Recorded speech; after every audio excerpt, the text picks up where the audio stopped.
رب تو میرا باپ فرعون ہے، تو پھر تو نے یہ کس کا نام لیا ہے؟ باندی نے جواب دیا، فرعون رب نہیں بلکہ رب وہ ذات باری تعالیٰ ہے جو مجھے، تجھے اور فرعون کو روزی دیتا ہے۔ شہزادی نے کہا، اچھا تو میرے باپ کے سوا کسی اور کو اپنا رب مانتی ہے؟ باندی نے جواب دیا، ہاں، جو ہم سب کا رب العالمین ہے۔ شہزادی نے فوراً اپنے باپ کو پیغام بھیجا۔ وہ یہ سن کر سخت آگ بگولا ہوا، اور فرعون نے اس مومنہ کو بچوں سمیت دربار میں بلا بھیجا۔ جب یہ مومنہ خاتون اپنے بچوں کے ساتھ دربار میں پہنچی تو فرعون نے غصے سے بھرپور لہجے میں کہا، اے عورت، تو میرے علاوہ کسی اور کو رب مانتی ہے؟ اس مومنہ نے بغیر ڈرے جواب دیا، ہاں، میرا اور تیرا رب صرف اللہ ہے۔ اس پر فرعون بہت زیادہ بھڑک اٹھا اور اس نے تانبے کا بڑا برتن تیل سے بھر کر گرم کرنے کا حکم دیا۔ پھر اس نے بچوں کو ایک ایک کر کے اس گرم تیل میں ڈالنا شروع کر دیا، حتیٰ کہ جب آخری دودھ پیتا بچہ رہ گیا تو وہ مومنہ خاتون کچھ درد سے لرزی، مگر اللہ تعالیٰ نے بچے کو بولنے کی طاقت عطا فرمائی اور اس بچے نے پکار کر کہا، اے ماں، پرواہ نہ کر، بے شک دنیا کی تکلیف آخرت کے عذاب کے مقابلے میں کچھ بھی نہیں۔ پھر اس بچے کو بھی شہید کر دیا گیا۔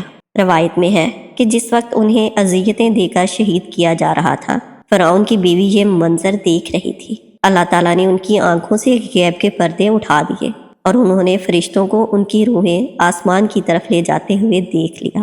فرشتوں کو دیکھنے سے ان کا ایمان مزید پختہ ہوا اور حضرت موسیٰ کلیم اللہ کی صداقت پہ یقین اور بڑھ گیا۔ آپ اس سوچ میں پڑ گئیں کہ اپنے سامنے مومنوں پر فرعون کے مظالم ہوتے ہوئے کیسے دیکھ سکتی ہوں۔ ابھی اسی سوچ میں تھیں کہ فرعون ان کے پاس آیا اور اس مظلوم عورت پر اپنے ظلم کی داستان بڑے فخر سے بیان کرنے لگا۔ اسی وقت آپ نے فرعون کے ظلم و ستم کے خلاف بغاوت کا ارادہ کر لیا اور پیش آنے والے تمام اندیشے پس پشت ڈال دیے۔ جب فرعون نے حضرت بی بی آسیہ کو اس مومنہ کو شہید کرنے کی خبر دی تو انہوں نے جواب دیا، تیری خرابی ہو، کس شے نے تجھے اللہ سبحانہ و تعالیٰ کے مقابلے میں اتنا بے باک کر دیا ہے؟ فرعون ایک بار پھر بھڑک اٹھا اور غصے میں بولا، شاید تجھے بھی اس جنون نے آ لیا ہے جس میں وہ مشاطہ مبتلا تھی۔ حضرت بی بی آسیہ علیہ السلام نے جواب دیا، مجھے کوئی جنون نہیں آیا، میں تو اس خدا وحدہ لا شریک پر ایمان لا چکی ہوں جو تمام جہانوں کا رب ہے۔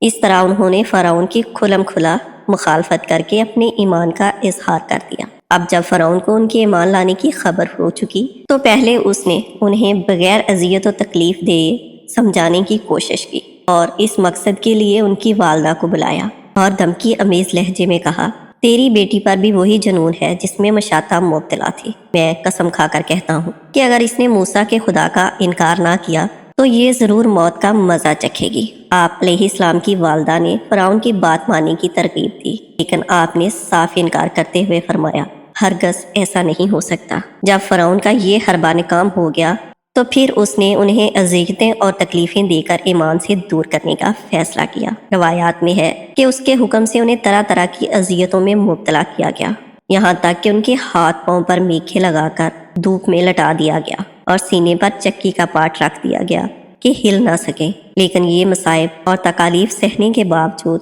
ان کے ایمان و یقین میں کمی نہ آئی بلکہ اور اضافہ ہوتا گیا۔ جب اذیتیں دینے کے بعد فرعون نے انہیں اسلام سے پھرنے کے لیے کہا تو حضرت بی بی آسیہ علیہ السلام نے بڑا ہی ایمان افروز جواب دیا، جس سے فرعون کا گھمنڈ خاک میں مل گیا۔ وہ آپ علیہ السلام کی ہمت و حوصلے کے آگے گھٹنے ٹیکنے پر مجبور ہو گیا۔ آپ علیہ السلام نے فرمایا، اے دشمن خدا، ظالم انسان، تو میرے وجود پر تو قادر ہو سکتا ہے، لیکن میرا دل میرے رب تعالیٰ کی پناہ میں ہے۔ اگر تو میرے جسم کا ہر حصہ بھی کاٹ دے تب بھی میرا عشق بڑھتا جائے گا۔ ایک دن فرعون حضرت بی بی آسیہ علیہ السلام پر اپنے ظلم ڈال رہا تھا کہ حضرت موسیٰ علیہ السلام کا وہاں سے گزر ہوا۔ حضرت آسیہ علیہ السلام نے پوچھا کہ میرا رب مجھ سے راضی ہے یا نہیں؟ حضرت موسیٰ علیہ السلام نے ارشاد فرمایا، اے آسیہ، آسمان کے فرشتے تیرے انتظار میں ہیں اور اللہ تعالیٰ تیری کارناموں پر فخر فرماتا ہے، سوال کر، تیری ہر حاجت پوری ہوگی۔ آپ نے اس طرح دعا مانگی، اے میرے رب، میرے لیے اپنے پاس جنت میں گھر بنا اور مجھے فرعون اور اس کے کام سے نجات دے اور ظالم لوگوں سے نجات بخش۔ فرعون نے انہیں ایمان سے دور کرنے کے لیے ظلم و ستم کی تمام حدیں پار کرنے کے بعد بھی جب ناکامی کا سامنا ہوا تو وہ آپ کو شہید کرنے کا فیصلہ کر لیتا ہے اور آخری حربے کے طور پر اپنے کارندوں سے کہتا ہے کہ ایک بڑی چٹان لاؤ۔ چٹان دیکھ کر اگر یہ اپنی بات پر قائم رہتی ہے تو چٹان اس پر گرا دو، اور اگر اللہ کو چھوڑ دے تو یہ میری بیوی ہے، اسے عزت و اکرام کے ساتھ آزاد کر کے میرے پاس لے آؤ۔ جب چٹان لائی جاتی ہے، حضرت بی بی آسیہ علیہ السلام آسمان کی طرف دیکھتی ہیں۔ وہاں جنت میں اپنا سفید موتیوں کا گھر نظر آتا ہے، جس سے آپ کے عزم و استقلال اور بڑھ جاتا ہے، اور اسی حالت میں آپ کی روح پرواز کر جاتی ہے۔ اس کے بعد آپ پر چٹان گرائی جاتی ہے، وہ ایسے بدن پر گرتی ہے جس میں روح نہیں تھی۔ سبحان اللہ۔ اللہ تعالیٰ ہم سب کو بھی ایمان پر قائم رکھے اور ایمان پر موت دے۔ اگر ویڈیو اچھی لگے تو پلیز لائک اور شیئر کر دیا کریں۔ اللہ تعالیٰ آپ سب کو اپنے حفظ و امان میں رکھے۔ آمین ثم آمین۔